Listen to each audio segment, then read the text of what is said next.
Khulna metropolitan পুলিশের অভিযানে বিপুল পরিমাণ অস্ত্র ও গুলিসহ 2 যুবককে গ্রেফতার করা হয়েছে। গ্রেফতারকৃতরা হলেন আড়ংঘাটা থানার ল্যাবরেটরি মোড় এলাকার বাসিন্দা মোহাম্মদ মিল্টন সানার ছেলে মোহাম্মদ রিয়াদ সানা ও মহেশ্বর পাশা গোলকধাম মোড় এলাকার বাসিন্দা শামীম মোড়লের ছেলে মোহাম্মদ বোরহানউদ্দিন। সোমবার খুলনা মেট্রোপলিটন পুলিশ হেডকোয়ার্টারে অনুষ্ঠিত সংবাদ সম্মেলনে বিষয়টি নিশ্চিত করেছেন কেএমপি কমিশনার মোহাম্মদ মোজাম্মেল হক। এর আগে রবিবার দিবাগত রাতে নগরীর দৌলতপুর মহেশ্বর পাশা গোলকধাম মোড় এলাকায় দৌলতপুর ও আড়ংঘাটা থানা পুলিশ অভিযান চালিয়ে তাদেরকে গ্রেফতার করে। এ সময় তাদের কাছ থেকে একটি কাটা বন্দুক, একটি ওয়ান শুটার গান, একটি ম্যাগাজিন সহ পিস্তল, 6টি লাল রঙের 12 বোর লেট বল কার্তুজ, 2টি লাল রঙের 12 বোর লেট বল কার্তুজের খালি খোসা উদ্ধার করা হয়েছে। গ্রেফতারকৃতদের বরাতে কেএমপি কমিশনার বলেন, এসব অস্ত্র দিয়ে দিঘলিয়া উপজেলার যোগীপোল ইউনিয়নের 3 নং ওয়ার্ডের সাবেক মেম্বার ও 33 নং ওয়ার্ড যুবলীগের সাবেক যুগ্ম আহ্বায়ক মোহাম্মদ আরিফ হোসেনকে হত্যা করা হয়েছিল। এ ঘটনায় আড়ংঘাটা থানার উপপরিদর্শক মিনহাজুল ইসলাম বাদী হয়ে গ্রেফতারকৃতদের বিরুদ্ধে দৌলতপুর থানায় মামলা দায়ের করেছেন। উল্লেখ্য, যোগীপোল ইউনিয়নের 3 নং ওয়ার্ডের সাবেক মেম্বার ও 33 নং ওয়ার্ড যুবলীগের সাবেক যুগ্ম আহ্বায়ক মোহাম্মদ আরিফ হোসেনকে গত 24 জুন সোমবার দিবাগত রাত 11:15টার দিকে আড়ংঘাটা থানা এলাকার কুয়েট পকেট গেট সংলগ্ন থানাবাড়ি আরিফ হোসেনের বাড়ির সামনে অস্ত্রধারী দুর্বৃত্তরা গুলি করে হত্যা করে। ওই ঘটনায় নিহতের বাবা বাদী হয়ে অজ্ঞাতনামা আসামি করে আড়ংঘাটা থানায় একটি হত্যা মামলা করেছেন। গত 24শে জুন রাত 11:15 দিকে জৈনিক আরিফ মেম্বার, যোগীপোল ইউনিয়নের সে প্রাক্তন মেম্বার, সে কুয়েট গেটে তার বাড়ির সামনে দাঁড়িয়েছিল। এই সময় একটি মোটরসাইকেলে 3 জন দুর্বৃত্ত এসে আরিফ মেম্বারকে লক্ষ্য করে গুলি করে পালিয়ে যায়।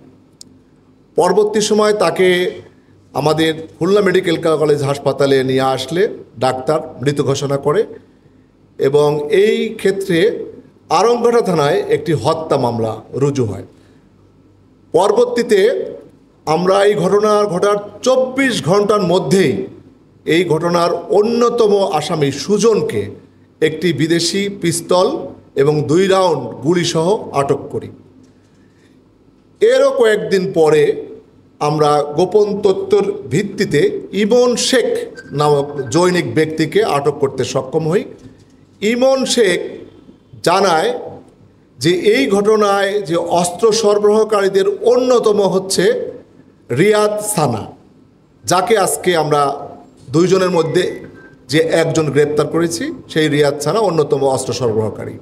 এবং পরবর্তী সময়ে সে তার বিচারিক জবানবন্দির পরে আমরা ওই যোগীপোল ইউনিয়নের ওই এলাকারই প্রাক্তন মেম্বার যে মারা গেছেন, তার যে অংশের নির্বাচিত মেম্বার মামুন মেম্বারকে আমরা গ্রেপ্তার করতে সক্ষম হই। মামুন মেম্বার জানায় যে সে হত্যা পরিকল্পনায় জড়িত এবং সেও একইভাবে আদালতে সে জানায় যে এই বিচারিক জবানবন্দির মাধ্যমে জানায় যে রিয়াদ সানার কাছে যে অস্ত্র আছে সেই অস্ত্রের মাধ্যমেই এই হত্যাকাণ্ড সংঘটিত হয়েছে। এই সব তথ্যের ভিত্তিতেই একটি শক্তিশালী টিম আমরা সারা রাত অভিযান পরিচালনা করি এবং কুয়েট গেট থেকে রিয়াদ সানাকে আমরা গ্রেপ্তার করতে সক্ষম হই।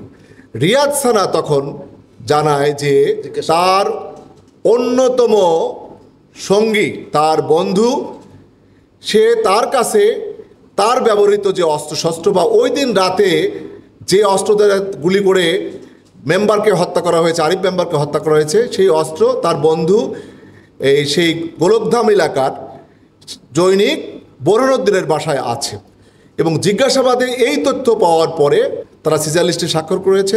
তাদের উপস্থিতিতে মোট 3টি অস্ত্র আমরা উদ্ধার করতে সক্ষম হই।